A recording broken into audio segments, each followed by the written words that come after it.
Assalamualaikum warahmatullahi wabarakatuh. A'udzu billahi minasyaitonir rajim. Bismillahirrahmanirrahim. Innal hamdalillah nahmaduhu wa nasta'inu bihi wa nastahdihi wa nastaghfiruh wa na'udzu billahi min shururi anfusina wa min sayyiati a'malina. Innahu man yahdihillahu fala mudilla lahu wa may yudlilhu fala hadiya lahu. Asyhadu an la ilaha illallah wa asyhadu anna sayyidana Muhammadan abduhu wa rasuluh. Allahumma salli wa sallim ala nabiyyina Muhammad wa ala alihi wa ashabihi ajma'in. Rabbi shrah li sadri wa yassir li amri wa hlul 'uqdatam min lisani yafqahu qawli. Allahumma zidna ilma warzuqna fahma waj'alna minas salihin. Allahumma faqihna fid din wa 'allimna at-ta'wil bi rahmatika ya arhamar rahimin. Yang dihormati Tuan Imam, Tuan Bilal, barisan ahli jawatan kuasa masjid, para alim ulama, asatidzah, seterusnya sidang jamaah muslimin dan muslimat yang dirahmati dan dikasihi oleh Allah Subhanahu wa taala sekalian. Alhamdulillah, syukur kepada Allah Subhanahu wa taala pada malam ni dapat bertemu untuk sama-sama kita menambahkan ilmu kita dan meningkatkan kefahaman kita dalam kita berinteraksi dalam kehidupan dunia berpandukan dengan panduan yang datang daripada Allah Subhanahu wa taala. Tuan-tuan, pada malam ni saya nak kongsikan dengan tuan-tuan dan puan-puan suatu tajuk yang dikemukakan oleh Imam Ibn Jama'ah rahimallahu taala, yang mana kitab ini saya terjemahkan dan saya huraikan. Kitab judul asalnya Tadhkiratus Sami' wal Mutakallim fi Adabil Alim wal Muta'allim, yang saya terjemahkan dan huraikan dan beri nama Sehingga Ilmu Terpahat di Hati. Buku ni, kitab ini berkaitan tentang bagaimana kita berinteraksi dengan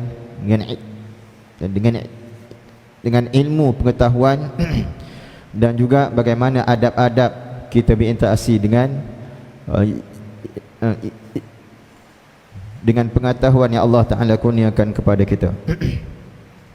Tuan-tuan dan puan-puan yang dirahmati dan dikasihi oleh Allah Subhanahu wa taala sekalian, dalam perbincangan Imam Ibn Jama'ah rahimallahu taala, antara adab dan akhlak kita berinteraksi dengan ilmu Allah Subhanahu wa taala ini, maka antaranya adalah kita membersihkan akhlak dan akhlak yang buruk daripada diri kita. Sebagaimana yang kita maklum, akhlak yang buruk merupakan suatu perkara yang akan menghalang kita daripada berinteraksi dan mendapatkan manfaat daripada pengetahuan yang kita perolehi. Sebagaimana salah seorang imam daripada kalangan salafus salih, jadi Imam Sahl At-Tustari menyatakan, haramun ala qalbin ayyadkhulahu an-nur wa fihi syai'un mimma yakrahahu Allah. Haram ke atas hati untuk dimasuki cahaya di dalamnya, sedangkan di dalamnya terdapat sesuatu yang dibenci oleh Allah Subhanahu wa taala.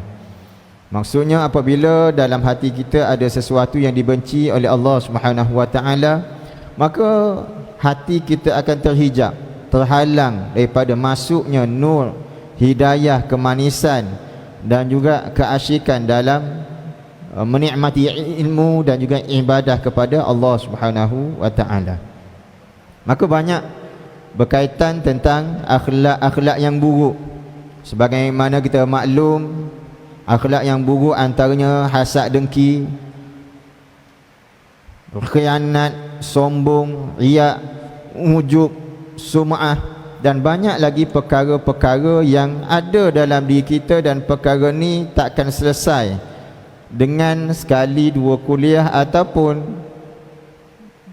dalam tempoh-tempoh tertentu, tetapi ia merupakan suatu perjuangan yang sepanjang hayat. Sebab penyakit berkaitan tentang hati ini, bila diubati, bila dia sembuh, bukan maksudnya dia akan sembuh selama-lamanya. Tapi kemungkinan hari ini sembuh, esok datang balik. Bulan lepas dapat kita sembuhkan, tapi bulan ni penyakit itu kembali membarah semula. Maka sebab itu berkaitan tentang penyakit-penyakit hati ini merupakan suatu perkara yang akan sentiasa kita hadap sepanjang kehidupan kita. Cuma bagaimana untuk kita menghadapinya? Maka Imam Ibn Jama'ah rahimahullahu ta'ala dalam kitab At-Tadhkiratus Sami' wal Mutakallim bincang kepada kita bagaimana untuk kita mengubati dan menyembuhkan penyakit-penyakit hati ini. Maka Imam Ibn Jama'ah tak kemukakan semua penawar-penawarnya, cuma ada beberapa penyakit-penyakit hati yang perlu difokuskan dan diberi keutamaan untuk kita selesaikan, untuk kita sembuhkan. Maka antara penyakit hati tersebut iaitu penyakit hasad. Hasad, dengki. Hasad dan dengki benda sama je lah. Cuma dalam bahasa kita ni hasad, dengki lagi, dua gandaan, menunjukkan teruknya. Lebih-lebih lagi perkara ni menyebabkan hasad ni apa tuan-tuan? Hasad adalah suatu penyakit yang mana kita tidak redha. Kita tak suka orang lain dapat nikmat dan kita bercita-cita untuk dapat nikmat tersebut dan orang tu hilang. Itu hasad. Orang kaya, kita nak kita jadi orang kaya dan orang tu jadi papa ke dana. Itu hasad. Orang tu berjaya, kita nak apa? Dia bankrupt, kita yang berjaya. Hasad. Kita nak nikmat yang ada pada orang tersebut dapat dicabut dan kita dapat memilikinya. Itu hasad. Kalau kita nak nikmat yang sama, kita dapat nikmat, orang tu pun dapat nikmat, dia berjaya dan kita pun nak berjaya. Dengan kejayaan dia, kita pun nak berjaya macam dia. Apakah dinamakan hasad? Jawabnya tidak. Bahkan dinamakan sebagai ghibtah. Dia berjaya berniaga, kita pun nak belajarlah berjaya macam mana dia berniaga. Kita seronok dia berjaya dan kita pun nak berjaya macam dia. Itu tak jadi masalah. Yang jadi masalah hasad ni, kita nak nikmat yang dimiliki oleh saudara dan sahabat kita tu hilang dan nikmat tu berpindah kepada diri kita. Maka ini merupakan satu penyakit bahaya. Penyakit hasad dengki, PhD. Tu jangan main-main. PhD tu peringkat hasad dengki. Kadang-kadang orang cakap orang Melayu ni kuat sangat PhD dia ni. Ada yang betul, ada yang tak, kan? Sebab penyakit ni bukan pada bangsa tetapi pada individu-individu tersebut. Maka dalam perkara ni bagaimana cara untuk kita tawan dan juga kita sembuhkan penyakit hasad dengki ni, kan? Maka Imam Ibn Jama'ah menyatakan, berfikir dan menyedari bahawa hasad itu merupakan satu tindakan protes terhadap kebijaksanaan Allah Ta'ala yang telah menetapkan satu nikmat yang istimewa untuk orang yang didengkinya itu. Maksudnya apa tuan-tuan? Sedar tak sedar, apabila kita ada penyakit hasad dengki ni, ia merupakan suatu tindakan protes. Tak puas hati. Protes pada siapa? Tak puas hati pada siapa? Protes kepada kebijaksanaan Allah Ta'ala. Allah tak bijak. Walaupun mulut kita tak mengungkapkan Allah tak bijak, Allah tak sepatutnya buat macam ni, tetapi bila kita hasad dengki, kenapa orang ni boleh berjaya, kenapa aku tak boleh? Kenapa dia boleh bahagia, aku tak bahagia? Kenapa anak dia boleh berjaya, anak aku tak boleh berjaya? Seumpama kita akan buat suatu tindakan Allah Ta'ala ini tak bijak. Sebab itu Imam Ibn Jama'ah menyatakan, bila orang hasad dengki ni, sedar ataupun tidak sedar, kita sedang protes terhadap kebijaksanaan Allah Ta'ala dalam menentukan nikmat untuk orang. Maka dalam perkara ni, apabila kita hasad dengki, merupakan suatu benda yang perlu kita sedar, kita protes terhadap kebijaksanaan Allah Ta'ala. Allah tak bijak sepatutnya aku yang ternama, aku yang bersungguh, aku sekian, sepatutnya aku, bukan orang lain. Maka bila Allah Ta'ala mentakdirkan orang ni dapat nikmat bukan diri kita, maksudnya kita sedang protes kebijaksanaan Allah Ta'ala dalam menetapkan satu nikmat kepada orang yang kita dengki. Berat tuan-tuan, berat. Protes, kalau protes pada saya, protes kepada pengerusi, protes kepada ketua, nampak berat dah. Tetapi protes kepada Allah Ta'ala, Allah Ta'ala beri anak kita, kita hantar anak kita bukan sekadar sekolah, tuition lagi. Tengok jiran sebelah cukup dengan sekolah je, tuk-tuk keluar rizal, peperiksaan, aku usul lebih kot kan. Cikgu paling apa, berpengalaman, cikgu yang paling mahal aku bayar untuk mengajar anak aku ni. Jiran sebelah aku, kawan aku, rakan sekerja aku biasa-biasa je. Anak aku boleh rizal biasa, jiran, rakan, saudara boleh rizal yang hebat. Kita juga tak kena ni. Kenapa boleh macam ni? Sehingga kan kita tak seronok dengan kejayaan orang lain. Dan kalau kita bolehlah, anak orang lain tu, anak jiran kita, anak saudara kita, anak sahabat kita tu fail lah, biar anak kita saja yang juara. Maka ini merupakan satu tindakan protes terhadap kebijaksanaan Allah Ta'ala. Berat ni tuan-tuan. Sebab itu dalam perkara ni penyair Arab ada menyatakan, fa in taghdabu min qismatillahi bainana falallahu id lam yurdikum kana absara. Sekiranya kamu marah terhadap pembahagian Allah antara kita, maka Allah tidak akan meridai kamu, sedangkan Dia Maha melihat lagi mengetahui apa yang terbaik untuk manusia. Penyair Arab menyatakan, kalau kamu tak setuju, kamu marah terhadap pembahagian Allah Ta'ala, ada orang kaya, ada orang miskin, ada orang pandai, ada orang yang kurang pandai. Tuan-tuan, orang miskin ni pemalas ke? Tak semestinya. Ada orang kerja pagi, petang, siang, malam, tak cukup satu kerja tambah dua kerja, tak cukup dua kerja tambah tiga kerja, tapi rezeki dia setakat tu je. Tapi ada orang yang mana usaha biasa tapi gajinya besar. Maka dalam perkara ni pembahagian rezeki Allah Ta'ala tu berbeza-beza, beza-beza. Maka penyair Arab menyatakan, kalau kamu marah dan tidak setuju dengan pembahagian Allah Ta'ala kepada kita, maka sebenarnya pada saat itu Allah tak akan redha kepada kita. Sedangkan kana absara, Allah ni Maha melihat. Allah melihat, Allah tahu mana yang terbaik untuk diri kita ni. Sebab itu tuan-tuan, dalam kehidupan kita ni ada orang berjaya, ada orang yang tak berjaya, kaya, miskin, cerdik, pandai dan seumpamanya. Maka dalam perkara ni tuan-tuan, saya nak tarik kepada tuan-tuan satu kata-kata Imam Al-Harith Al-Muhasibi, yang mana ini antara buku terawal yang dikarang berkaitan ilmu tasawuf, Risalah Al-Mustarsyidi.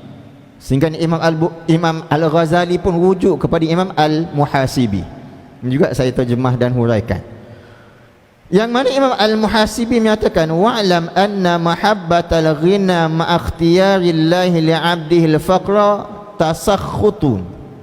Ketahuilah, kecintaan untuk hidup kaya sedangkan Allah Ta'ala memilih hambanya hidup dalam kemiskinan adalah satu bentuk kemarahan terhadap takdirnya. Kalau ada seorang yang aku nak cerita nak kaya lah, kaya sungguh-sungguh, sedangkan pada takdir Allah Ta'ala, Allah pilih kepada dia untuk jadi orang miskin, tapi dia tak puas hati. Kenapa aku miskin ni? Menyalahkan Tuhan, menyalahkan mak ayah lagi. Kenapa aku miskin ni? Malu dengan mak ayah aku ni. Ada juga orang macam tu, malu nak mengaku mak ayah dia miskin. Ni antara parah. Maka Imam Al-Harith Muhasibi menyatakan, ada orang yang bercita-cita, keinginan sangat-sangat untuk jadi orang kaya, sedangkan Allah pilih kepada dia untuk jadi orang miskin. Maka ia merupakan suatu kemarahan kepada takdir Allah Ta'ala. Wa mahabbatul faqra ma'akhtiyarillahi li'abdihil ghina jawrun. Kecintaan untuk hidup fakir sedangkan Allah Subhanahu wa Ta'ala memilih hambanya hidup dalam kekayaan adalah satu bentuk kezaliman. Ada orang yang Allah Ta'ala pilih dia untuk, dan dia suka jadi orang fakir, dia suka untuk jadi orang miskin. Ialah ada masa banyak dengan di rumah. Bila kaya tuan-tuan, banyak kerja sana, nak jumpa anak isteri pun singkat masanya. Duit banyak tapi masanya sikit. Ada orang yang mana, aku ni tak boleh dah, aku nak berhenti kerja. Sebab apa? Masa untuk family kurang.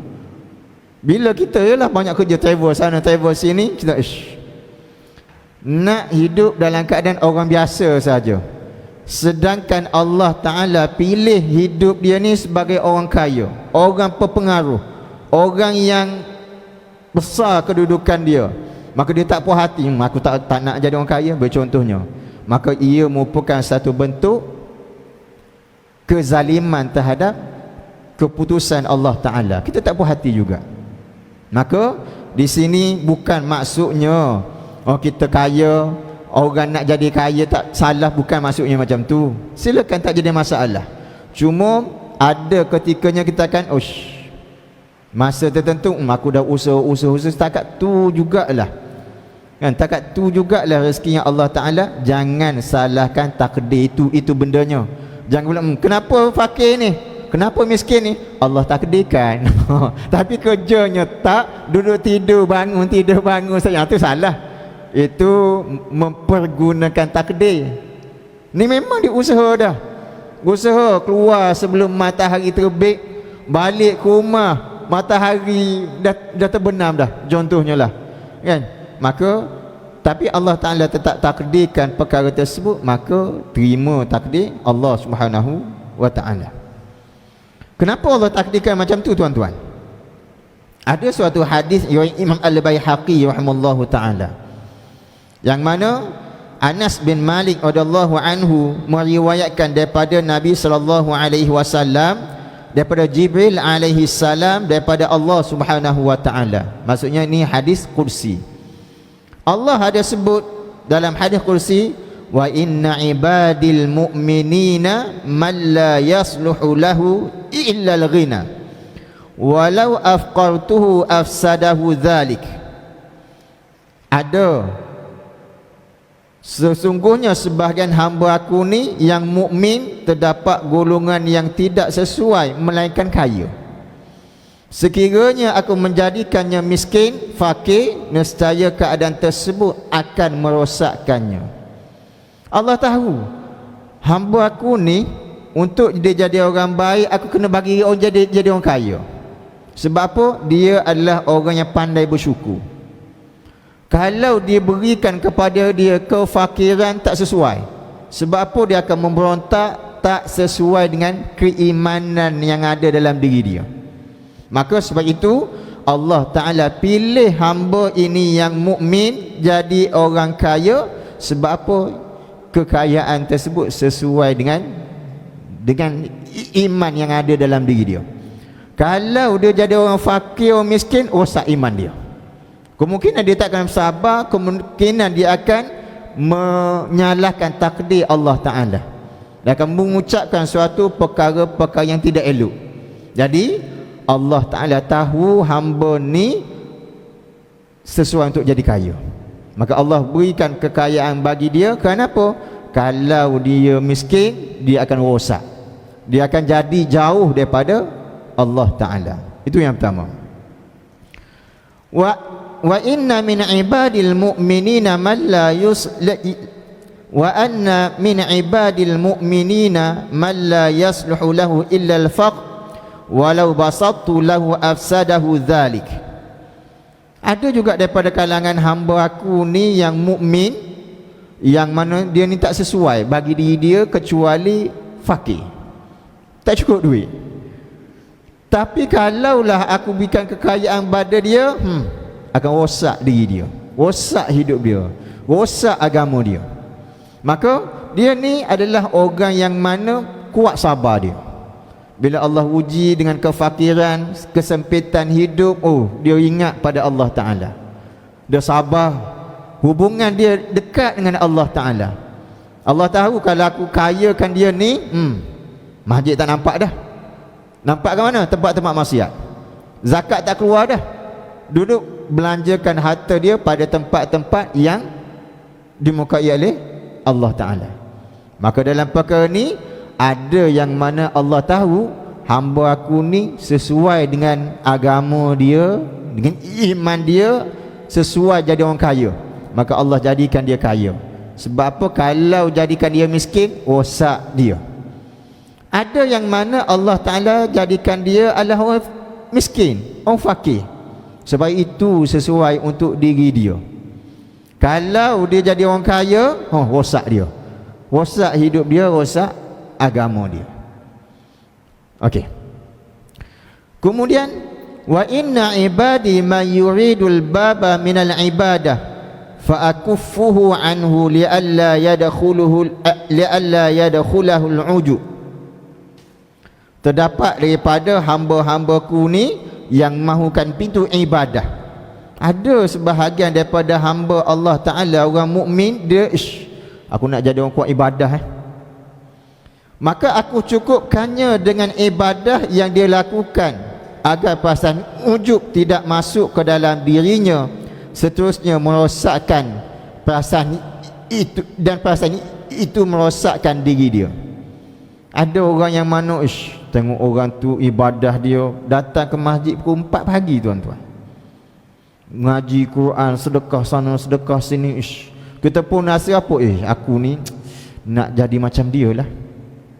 Tapi Allah Ta'ala berikan ibadah dia cukup-cukup je.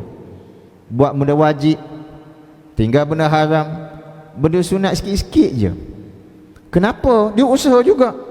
Usaha.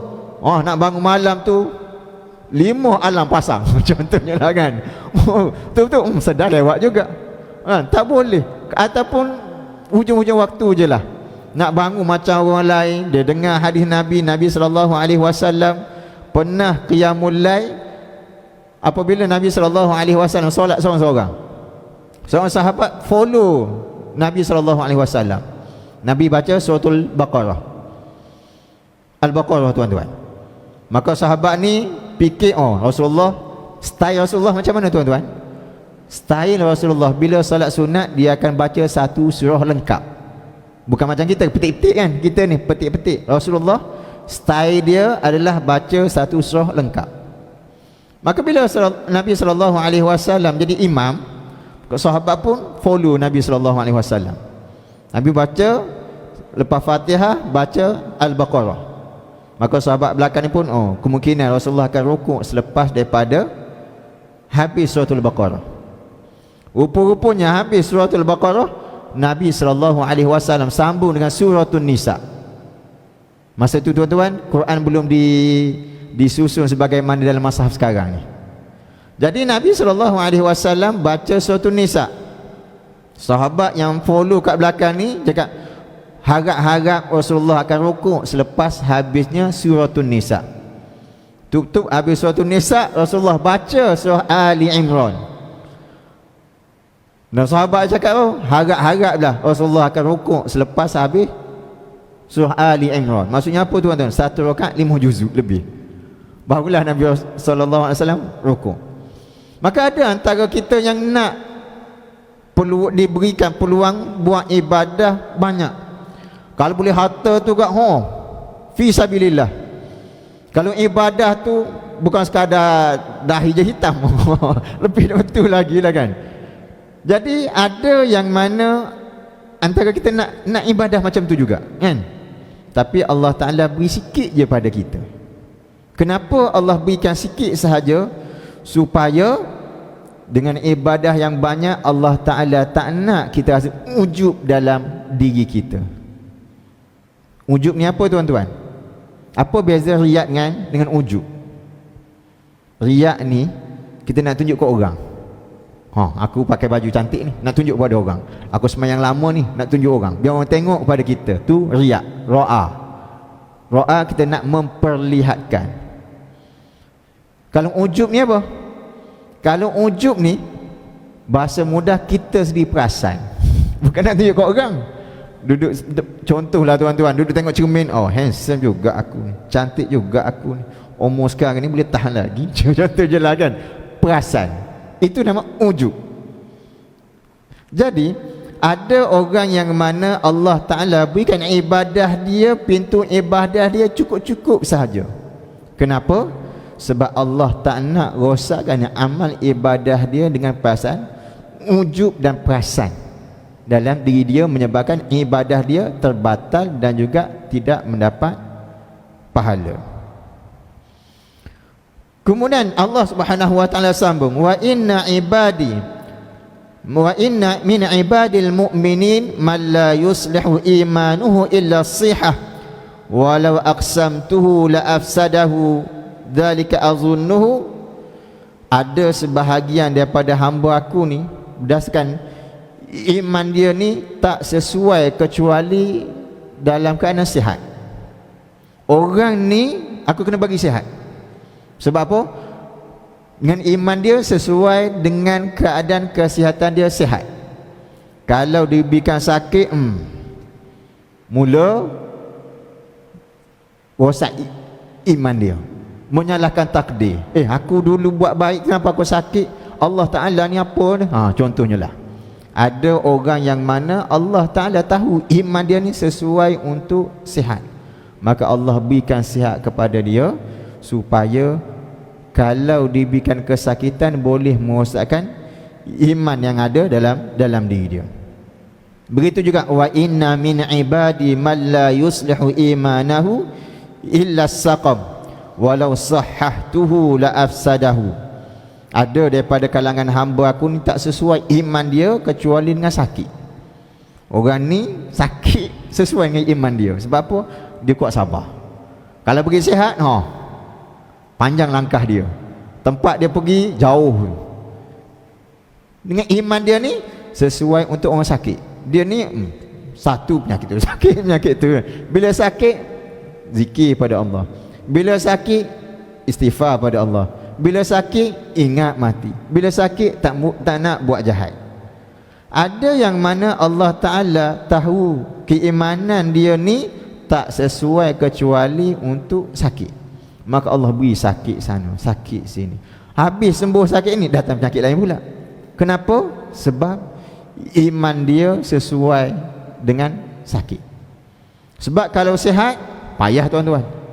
Sebab itu antara 7 golongan yang dapat naungan Allah Ta'ala berada, kalau kita bahasa mudah, berada di khemah pada hari kiamat nanti, berada di bawah teduhan Allah Ta'ala nanti, adalah syabun nasya'a fi ibadati rabbih, pemuda yang hidup dia beribadah pada Allah Ta'ala. Nabi sebut antara golongan yang berada di bawah naungan teduhan Allah Ta'ala pada hari kiamat nanti, yang tak ada teduhan kecuali teduhan Allah Ta'ala, adalah syabun, orang muda. Yang orang muda ni hidup dia follow perintah Allah Ta'ala. Kenapa Nabi dan Allah Ta'ala tak beri tawaran kepada orang tua? Kenapa tawarkan pada orang muda? Sebab orang muda ni sihat, langkah dia panjang, hidupnya ikut logiknya lama lagi lah kan? Ikut logiknya baru 40, insyaAllah 20 tahun lagi kot. Berbanding orang yang 70, kemungkinan dah dapat subsidi dah ni dah dapat subsidi dah ni, kemungkinan boleh fikir tak, takkan ada kedai kopi lagi, marilah masjid. Sebab apa? Dah putih semua dah. Contohnya lah kan. Jadi orang muda ni, kalau dari sudut maksudnya apa? Keinginan jahat dia banyak, dan kemampuan untuk buat jahat ni banyak peluang dia. Maka dalam perkara ni ada orang yang mana sesuai keimanan dia sakit. Sebab apa? Kalau bagi sihat, rosak agama, rosak iman dia. Ada orang yang mana sesuai sihat, kalau beri sakit, rosak iman dia, rosak agama dia.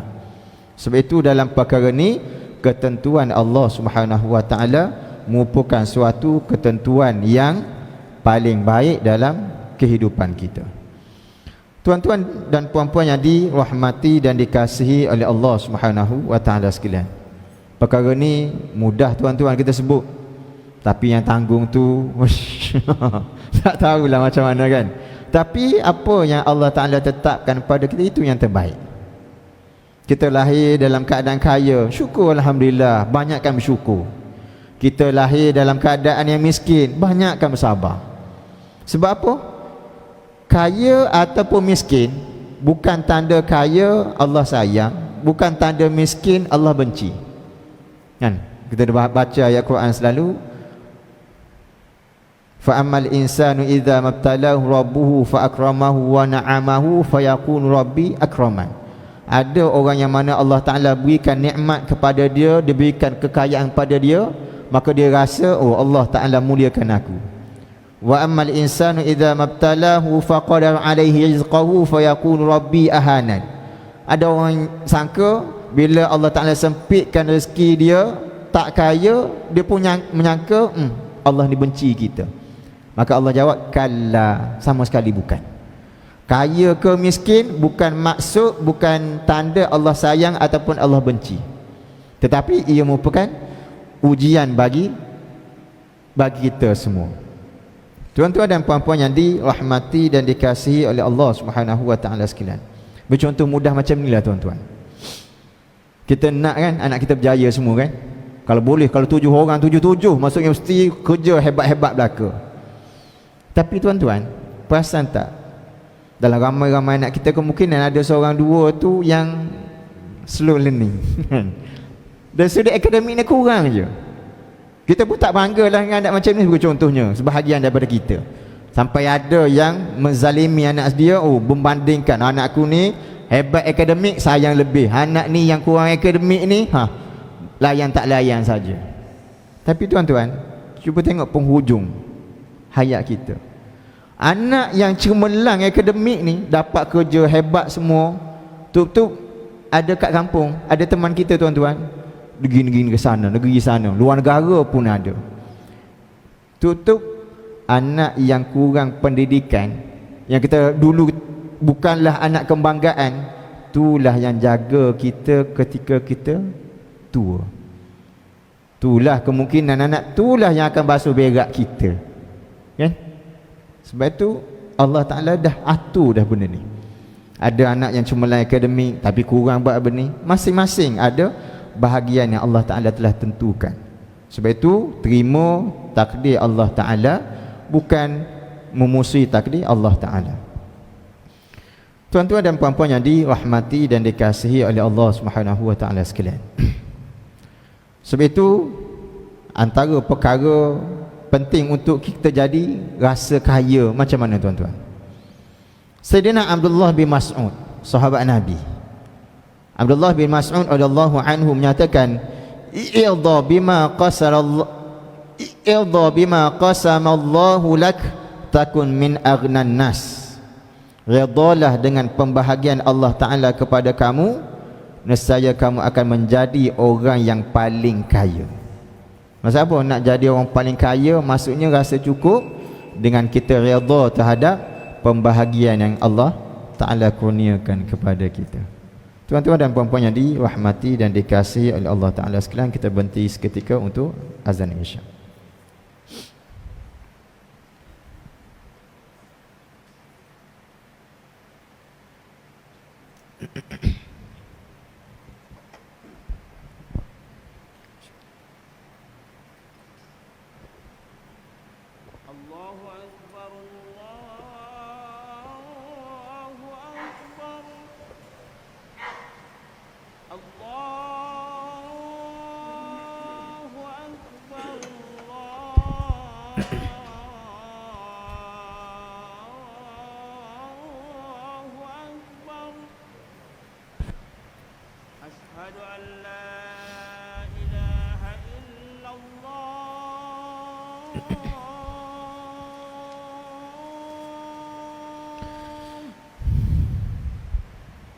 أشهد أن لا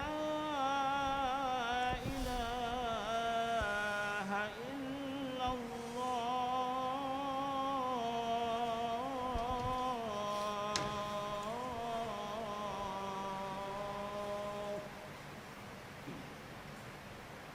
أشهد أن محمدا رسول الله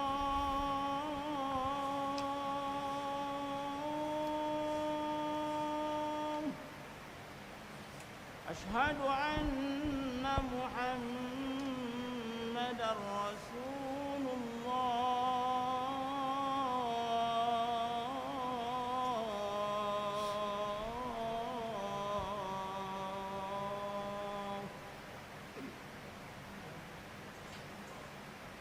حي على الصلاة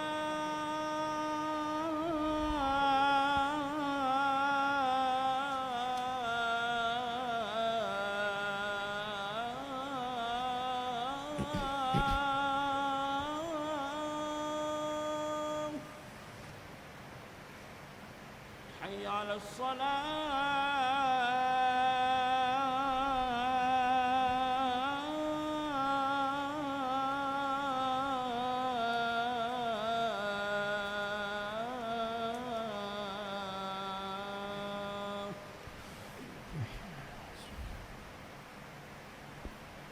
حي على الفلاح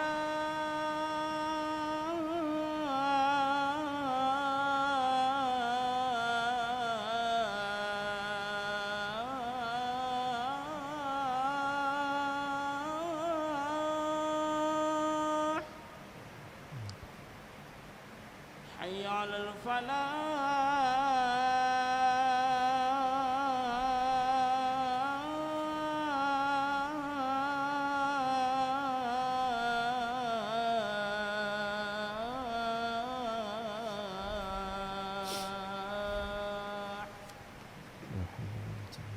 الله أكبر الله أكبر لا إله إلا الله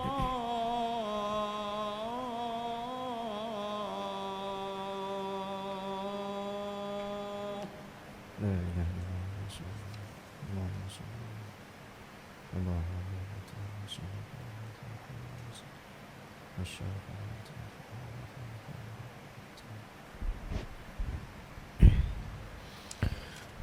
Tuan-tuan dan puan-puan yang dirahmati dan dikasihi oleh Allah Subhanahu wa taala sekalian. Kita masih lagi membincangkan berkaitan tentang penyakit hasad dengki. Yang mana ketentuan dan pembahagian Allah Subhanahu wa taala kepada kita merupakan suatu perkara yang sesuai dengan iman yang ada dalam diri kita. Ada orang yang sesuai iman dia dengan kaya, Allah berikan kekayaan pada dia. Ada orang yang sesuai iman dia dengan kefakiran, Allah beri kefakiran pada dia. Ada orang yang mana iman dia sesuai dengan sakit, maka Allah beri sakit pada dia. Ada orang yang iman dia sesuai dengan sihat, maka Allah Ta'ala berikan kesihatan pada dia. Maka dalam perkara ni, segala ketentuan Allah Ta'ala adalah suatu yang terbaik. Cuma jangan kita tunggang perkara ni pula, salah kita tunggang takdir pula. Kita malas berusaha, maka salahkan Allah Ta'ala. Salah. Maka kita usaha yang rizaknya, keputusannya serah pada Allah Ta'ala. Cuma pihak kita terus berusaha dan redha dengan ketentuan dan keputusan daripada Allah Ta'ala. Sebab itu Allah menyatakan, Inna rabbaka yabsutu rizqa liman yasha'u wa yaqdir, innahu kana bi'ibadihi khabiran basira. Sesungguhnya Tuhan kamu meluaskan rezeki kepada sesiapa yang dia kehendaki, dan dia menyempitkan kepada sesiapa yang dia kehendaki. Allah nak bagi kaya, ini kehendak Allah. Allah nak bagi miskin, ini kehendak Allah Ta'ala. Tapi ayat dia tutup macam mana Tuhan? Tuhan, innahu kana bi'ibadihi khabiran basira. Allah Ta'ala ni dengan hamba-hamba ni, Allah khabiran, sangat tahu sedetail-detailnya. Basiran, melihat keadaan kita, tahu belaka. Maka ini merupakan suatu perkara yang perlu kita terima, takdir Allah Subhanahu wa Ta'ala. Tuan-tuan dan puan-puan yang dirahmati dan dikasihi oleh Allah Ta'ala sekalian, selain daripada kita perlu sedar bahawa hasad dengki ini merupakan suatu proses, suatu protes terhadap kebijaksanaan Allah Ta'ala dalam memberikan nikmat kepada seseorang, kita juga sedar bahawa hasad dengki ni akan mendatangkan perasaan duka cita, hati berasa penat dan terseksa, namun ianya tidak sedikit pun memudaratkan orang yang didengkinya. Perkara yang kedua tuan-tuan, kita dah dengki dengan orang tu, yang menyebabkan kita susah hatinya siapa kita? Saya tak boleh tengok tuan-tuan kaya. Menyebabkan saya macam mana? Duk fikir susah hati, macam mana tak boleh nak tidur, selagi bulan penyakit. Sebab apa? Duk fikir macam mana orang ni boleh berjaya, macam mana aku nak jatuhkan dia ni. Menyebabkan hati kita penat, terseksa, fikir benda yang tak sepatutnya. Sepatutnya kita lihat orang berjaya, kita belajar macam mana nak berjaya macam dia. Bukan dia berjaya aku pun nak jatuhkan dia, biar aku yang berjaya, biar aku seorang yang berjaya, biar manusia memandang pada aku tapi tidak memandang kepada orang lain. Ini bahaya, menyebabkan kita sendiri yang akan duka cita, letih, penat dan terseksa. Sedangkan orang yang kita hasad tu relax je, bahagia je dia. Orang hasad dengki dengan dia relax, makan kenyang, tidur lena, happy je hidupnya. Tapi kita yang hasad dengki ni seumpama sedang melalui jalan-jalan yang penuh derita. Tuan-tuan dan puan-puan yang dirahmati dan dikasihi oleh Allah Subhanahu wa taala sekalian, maka dalam perkara ni tuan-tuan, maka kita redha dengan ketentuan Allah Subhanahu wa taala dan kita berusaha untuk menjadi yang lebih baik. Sebab itu dalam hadis yang lain pun Nabi menyatakan la hasada illa fithnain, tak ada hasad dengki.